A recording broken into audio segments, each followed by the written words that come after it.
ഇത്തരത്തിൽ നിർത്തിയിട്ടിരിക്കുന്ന വാഹനങ്ങളിൽ AC ഓണാക്കി ഉറങ്ങുന്നവരാണോ നിങ്ങൾ? എങ്കിൽ ജാഗ്രത.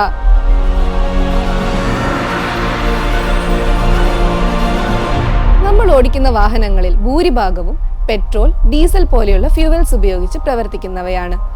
ഈ ഇന്ധനങ്ങൾ ഓക്സിജന്റെ പ്രസൻസിൽ കത്തുമ്പോഴാണ് വാഹനങ്ങൾ ചലിക്കുന്നതിനുള്ള എനർജി ലഭിക്കുന്നത്. ഈ പ്രോസസ്സ് നടക്കുന്ന സമയത്ത് സാധാരണയായി കാർബൺ ഡൈ ഓക്സൈഡ് പ്രൊഡ്യൂസ് ചെയ്യപ്പെടുന്നു. എന്നാൽ ഓക്സിജൻ ഇല്ലാത്ത അല്ലെങ്കിൽ കുറവുള്ള സാഹചര്യത്തിൽ കാർബൺ ഡൈ ഓക്സൈഡിന് പകരം കാർബൺ മോണോക്സൈഡ് ഫോം ചെയ്യുന്നു.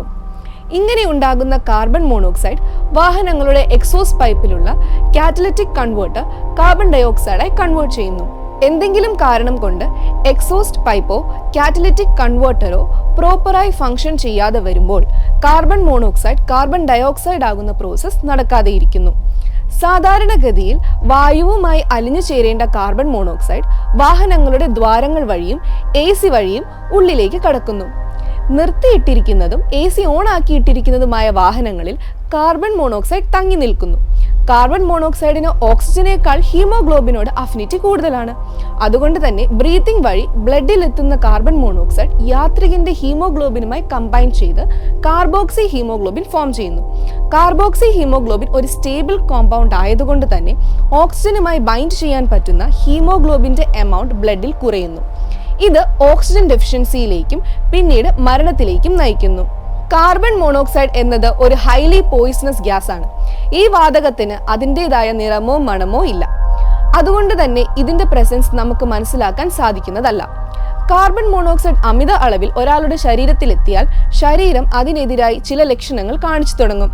തലവേദന, ഛർദി, തളർച്ച, ശ്വാസതടസ്സം, ശരീരവേദന എന്നിവയാണ് കോമൺ സിംറ്റംസ്. ഈ ലക്ഷണങ്ങൾ ഒക്കെ തന്നെ ഒടുവിൽ ചെന്നെത്തിക്കുന്നത് ബോധരഹിതമായ ഒരവസ്ഥയിലേക്കാണ്. അതുകൊണ്ട് തന്നെ ഇങ്ങനെയുള്ള സൂചനകൾ ഉണ്ടായാൽ ഉടൻ തന്നെ കാറിൽ നിന്ന് പുറത്തിറങ്ങി ശുദ്ധവായു ശ്വസിക്കുക. ബോധരഹിതനായ ഒരാളെ ഈ അവസ്ഥയിൽ കാണുകയാണെങ്കിൽ CPR നൽകി ഉടനെ തന്നെ അടുത്തുള്ള ഹോസ്പിറ്റലിൽ പ്രവേശിപ്പിക്കുക. ഇത്തരത്തിലുള്ള സാഹചര്യം ഒഴിവാക്കാൻ നമുക്ക് എന്ത് ചെയ്യാൻ സാധിക്കും? കാറിൽ AC ഇട്ടിരിക്കുമ്പോൾ എന്തെങ്കിലും തരത്തിലുള്ള ബുദ്ധിമുട്ടുകൾ അനുഭവപ്പെടുകയാണെങ്കിൽ ഉടൻ തന്നെ കാറിൽ നിന്ന് പുറത്തിറങ്ങി ശുദ്ധവായു ശ്വസിക്കുകയോ വിൻഡോ ഓപ്പൺ ചെയ്ത് പ്രോപ്പർ എയർ സർക്കുലേഷൻ ഉറപ്പുവരുത്തുകയോ വേണം. വിശ്രമിക്കാനായി കാർ തിരഞ്ഞെടുക്കുന്നവർ വിൻഡോ അല്പം താഴ്ത്തിയിട്ട് കിടന്നുറങ്ങുകയോ ഫോണിൽ അലാം സെറ്റ് ചെയ്ത് ഇടയ്ക്ക് എഴുന്നേറ്റ് ശുദ്ധവായു ശ്വസിക്കുകയോ ആകാം. കാറിന്റെ എല്ലാ സിസ്റ്റംസും പ്രോപ്പറായി ഫംഗ്ഷൻ ചെയ്യുന്നു എന്ന് ഉറപ്പുവരുത്തേണ്ടതും നമ്മുടെ ഉത്തരവാദിത്തമാണ്.